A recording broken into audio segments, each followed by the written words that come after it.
we make things.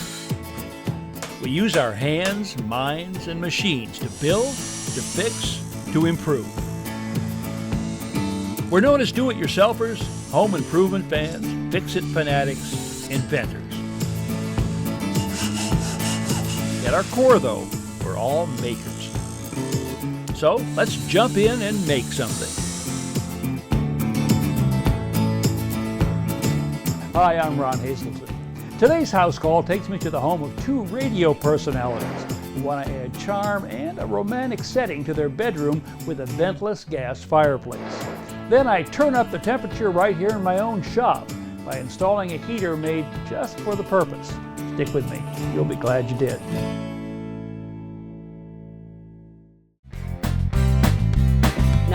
Northbound State Police on the scene. I'm Ann Ronde-Pierre. Weeby 108 first, fast, accurate traffic. Good morning, Storm and Norman. It's the Weeby Wake Up Morning Show. Sunny and very cold today. We'll have a high about 25. And it is 8 right now at Weeby 108. We make an appeal this morning to Ron Hazelton. Now, Ron, if you're listening, my wife and I would like to see whether or not you can put in one of those beautiful ventless fireplaces in our bedroom to take the chill off these winter nights. Now, how often do I get a house call request over the air and from Storm and Norman at that? I gotta check this out.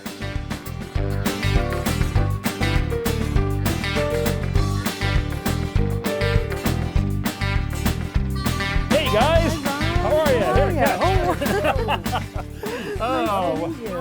Snow, and more snow on the way here. Huh? Yeah, that's a good thing. I heard you had a good sense of humor, so I just couldn't pass that up. Well, Ron, this is it, our bedroom. This is it, the Passion Palace. Yes, kind of. I can see it right now. You want to lie in bed, cold winter's evening, fireplace. Sounds I wouldn't good. mind that myself. So this is where you're thinking about putting it? We were hoping if we could get a corner unit, that this would be a nice spot to enjoy it from the bed or from our seating area. Now, I'm trying to think whether we should go vent or ventless. I'm leaning toward the ventless. The technology has been around for decades in Europe. It's been as well established here. It's safe, even for a bedroom. And then we avoid all that work, as you say, of putting holes in the ceiling and the wall. So why don't we get online, kind of just look around a little bit and see what's out there and what appeals to you. Sounds good. All right, this is the Empire Comfort Systems website. It's their White Mountain Hearth collection. This is a Vent Free Fireplace right here. Could it be painted? Oh, sure. I think it comes in white. Hey guys, take a look at this, will you? Now, this is not an example of my cabinet making ability, but it will serve to give you some idea of what that unit you guys liked online might look like in here from a proportion standpoint. Wow. Right. Yeah, this is great. I'm starting to be able to imagine it. Can you see it? Yeah. Fire, flames. I can see it. Okay. I can feel it. Now, what I want you to do, and I'm serious about this. Okay. But go over there and lie in bed for a second, will you? I want you to see how it looks to you from that perspective. It's nice. Yeah. Is there any way we could maybe raise it up a little higher on a hearth or something so we could actually see the fire part? Yeah, why don't we try that? Yeah, let's pick up each, Okay. grab an edge, and then we can slide this under. Is there something we can just take it up a little bit? John Grisham okay? Oh, he'd be proud to be part of this project. So what do you think? I like that. Now that we've settled on a height for our raised hearth, I head back to my shop and begin cutting out the pieces while Ann and Norm go back online and select their fireplace. A few days later it arrives and I head back to start the installation. My hearth kit has a top and 3 sides. Our first step is to attach some glue blocks along the edge. This is like how I do on my hot dogs.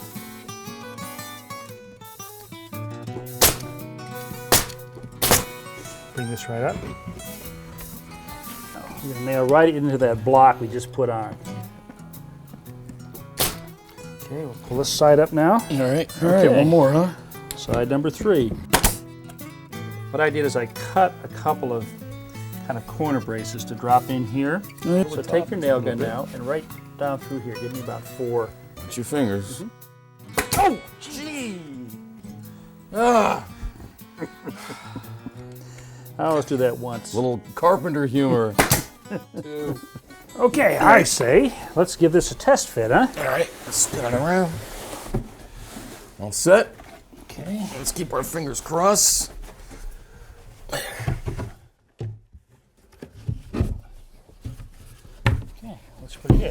got one little problem. The baseboard is keeping the hearth from sitting tightly against the wall. So we turn the base bottom side up, clamp on a piece of scrap trim as a template, trace the outline, and cut out the shape with a jigsaw. Wow. So this is what I would call a ledger. It's a piece of wood that we're going to attach to the wall to support the back of this. I'm right at the top of the board, right on that line. You got it? It should drop right in. Huh? Well, our ledger's installed and we've got a snug fit all around. So we nail everything in place. Well, Norman, here it is. Everything we need for your fireplace and mantel right here. Oh, the good stuff. The good stuff. And you're going to be amazed how easily this goes together. We set the fireplace base on our raised hearth, place the firebox on top, Set about halfway back. and attach it in place with screws. Next, I attach the flexible gas line and tighten the connection.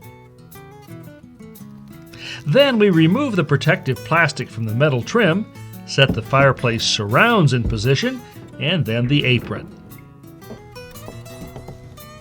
Once again, we attach ledgers to the wall, then slide the fireplace assembly into position. Finally, we set the mantel on top and attach it to the ledgers. All right. Huh? Solid? Yeah, Looks pretty good. looks very official looking. And back? Honey? No, I don't think so. Out here? You know where she is? No, I think she went shopping. Get some accessories. You think we should go forward without her taking a look at this? No, Really? no, Think she'll be long? no. She All right. should be back pretty soon. Oh, there's Eric. So, thanks. You know, this is coming out really good. How's everybody? The family? Yeah, Good. that's The good. little one. You know, I'm getting like that 2 hours of sleep every night. Oh, you're gonna love that. Yeah. I'll see your red anchor and I'll raise you an orange screw and a molly bolt.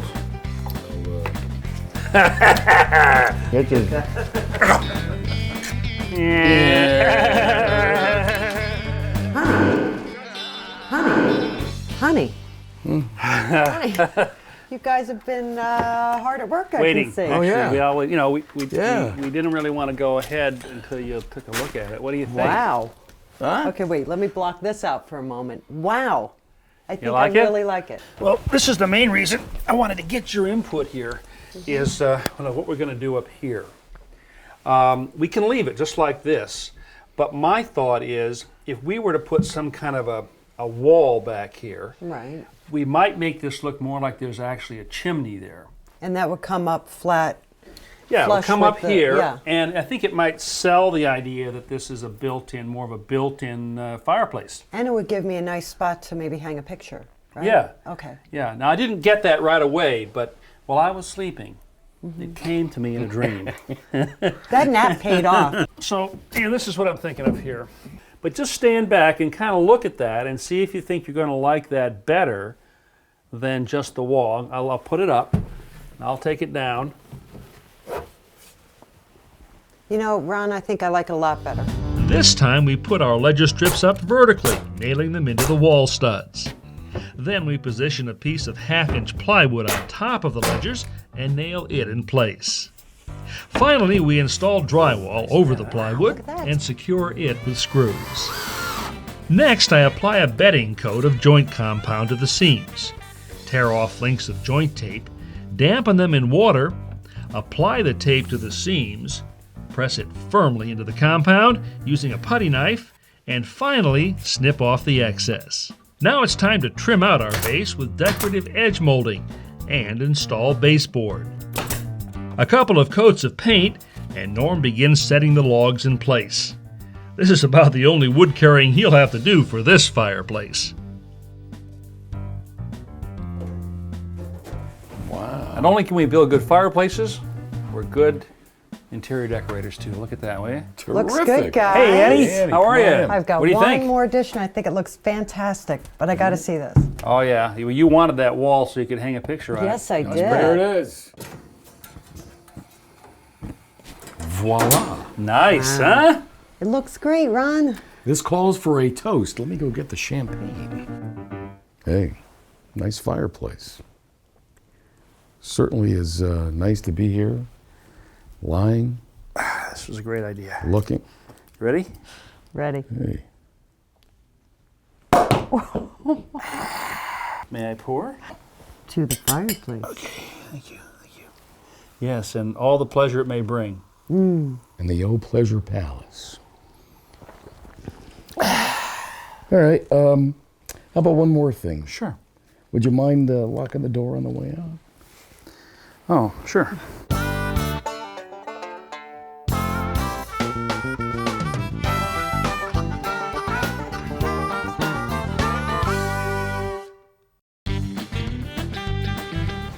Ooh, it's chilly out there today. You know, this is my first winter here in the shop, and already it's become apparent I've got to have some heat out here.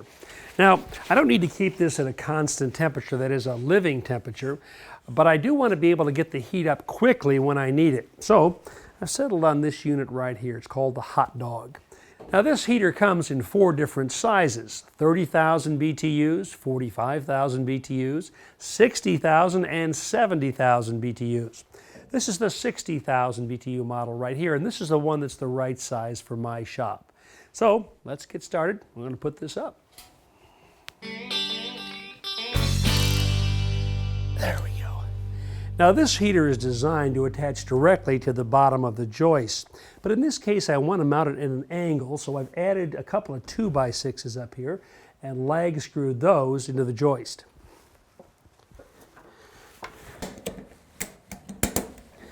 Now, since I'm going to be working alone today, one of the more challenging parts of this project may be hoisting this 80-pound heater up there where I'm going to attach it to those 2x6s.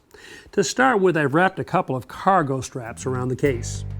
A little research leads me to a marine supply store, where I check out things in the rigging department. Now, to do the heavy lifting today, I've decided to use this marine block and tackle. It's designed to lift very heavy booms on sailing ships. Lightweight, very strong, a little pricey, but it's a lifetime tool. Now, I'm going to attach it to this 2x4 that I put up earlier. The lower end of the block and tackle gets attached to the cargo straps. Then I hoist the 80-pound heater upward as easily as a sailor would raise a mainsail on a mizzenmast. Once in position, I clamp the mounting flanges and bore clearance holes. Next, I insert carriage bolts and finally twist on nuts and snug them tight with a socket wrench.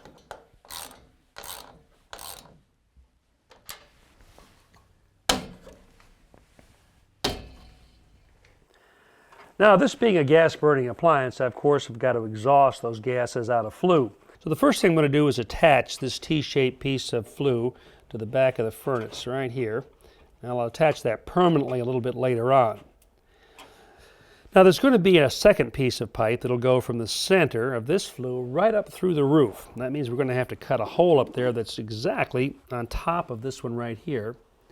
So let's take a plumb bob. This is the best way to do this. I'm going to move it around up here until the plumb bob is centered directly over this flue. All right, now I'll make a mark right up here at the top of the plumb bob line, right there.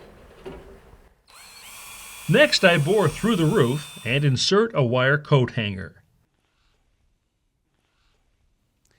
Well, the coat hanger marks the spot. We won't need that anymore, so let me push this back down through here. Now what I want to do is draw a circle 6 inches in diameter. Now, this is a lumber crayon that I have in here. I bore a 1/2-inch hole on the edge of the circle, insert the blade of a jigsaw, and make the cutout.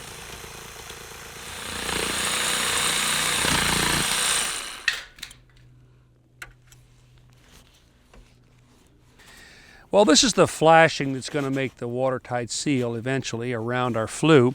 I'm going to set this about where I want it here, and that is I want to center the large opening down here on the bottom over that hole that we cut in the roof. That looks pretty good. Now I'm going to reach inside with my lumber crayon. Be careful because this is sharp here. I'm going to trace the outline of this sort of oval shaped base here. Then, using a utility knife with a hooked blade, I cut along the mark that I just made. Next, I apply sealant to the lower shingles where the base will be sitting on top. Then I slide the flashing underneath the upper shingles and into the circular cutout. Finally, I secure the flashing base with roofing nails. This is double-walled vent pipe. The inner liner is aluminum, the outside is galvanized steel. Now the idea is that even though there are hot gases passing through this pipe, the outer jacket remains cool. So what I'm going to do is pass this up through that flashing we put on earlier. The lower end of the pipe I connect to the vent coming out of the back of the heater. The joints are held together with couplings that snap into place. Back up on the roof, I slip a weather ring over the top of the vent and slide it down to the top of the flashing. Finally, I set the vent cap in place and apply sealant to the nail heads.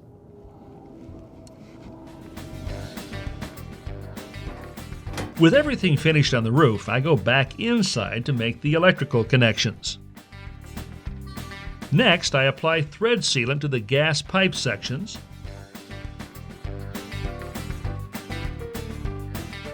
tighten them together, and finally connect the flexible gas line. I installed the main part of the gas line and shutoff valve earlier.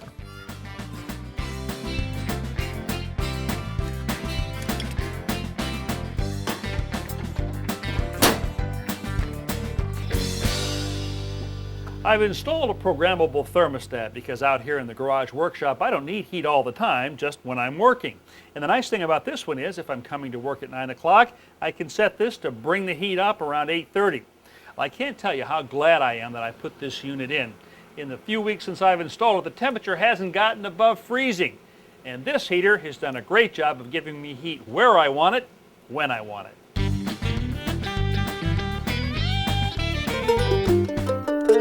The toughest thing about gluing something like this broken china dish is clamping or holding the pieces together while the glue dries. That's why this is a perfect application for cyanoacrylates. Now, these are sometimes called instant glues. They're very easy to use. In this case, I'm just going to put some glue on this edge here. I'm not going to make any effort to smooth this out. Actually, what I kind of want is a sort of a little bead going here. But I do want it to be continuous because this is going to have to hold liquids. All right. Now that's on. I'm going to press these two pieces together. Just hold them just like this. Now the thing about cyanoacrylates is they come in different thicknesses. Generally speaking, the more coarse or porous the material, the thicker glue you'll want to use. You'll also want to use the thicker glues on plastics. Now this particular one that I'm using takes about 10 to 15 seconds to set up. So I should be able to let go of this and have a repair. Now the truth is I want to wait about 24 hours for this to reach maximum hardness. So before I put this back into use, I'll let it sit on the shelf overnight. To view today's projects again, visit ronhazelton.com, where you'll find hundreds of how-to videos available 24/7. Free home improvement videos online 24 hours a day, 7 days a week.